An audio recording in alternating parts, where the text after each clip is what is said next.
இங்கே வணக்கம். இங்கே பாருங்கள், நம்ம மாடி தோட்டத்தில் அடினிய விதையெல்லாம் காமிச்சேன் பார்த்தீங்களா? எல்லாமே பெருசு பெருசாக வளர்ந்துருச்சு.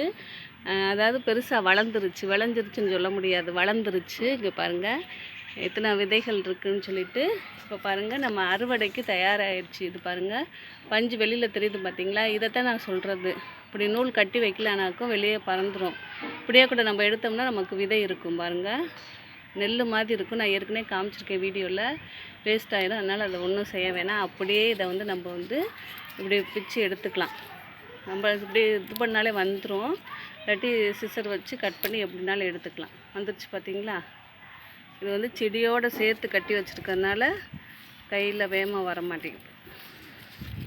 இதெல்லாம் மற்றதெல்லாம் இன்னும் விளையல, அதனால் அதெல்லாம் அப்புறம் எடுத்துக்கலாம். இது பாருங்கள், இந்த இதெல்லாம் இதே மாதிரி வெடிக்கணும். வெடித்தா தான் நம்ம எடுக்கணும், இல்லைன்னா காற்றுக்கு பறந்துடும். அதுக்காகத்தான் நம்ம விதைகளை கட்டி வைக்கிறோம் பாருங்கள். இப்படியே நம்ம பிச்சோம்னாக்கும் விதை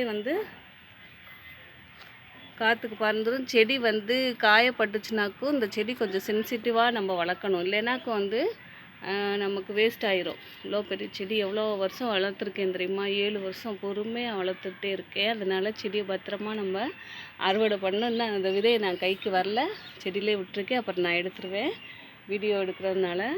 பாருங்கள், இதே மாதிரி மற்ற செடிகளில் விதைகள் இருக்குது.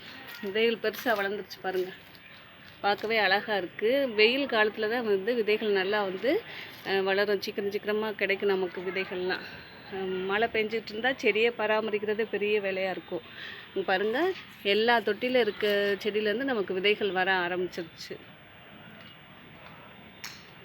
இது ரெட் கலர் அடுக்கில் நம்ம பதியம் போட்டது. அதுவும் நல்லா பூக்கள், அடுத்த பூக்கள் பூத்துருக்கு பாருங்கள். இந்த இடத்துல விதை வருது பாருங்கள். எல்லா செடியிலையுமே பெரிய செடியாக இருக்குது, எல்லாத்துலேயுமே விதை வந்துருச்சு. அடுத்து இதை நான் வெளியே எடுத்து இந்த இதெல்லாம் பதியம் போடுற மாதிரி இருக்கேன். பதியம் போடும்போது காமிக்கிறேங்க. பாய்ங்க.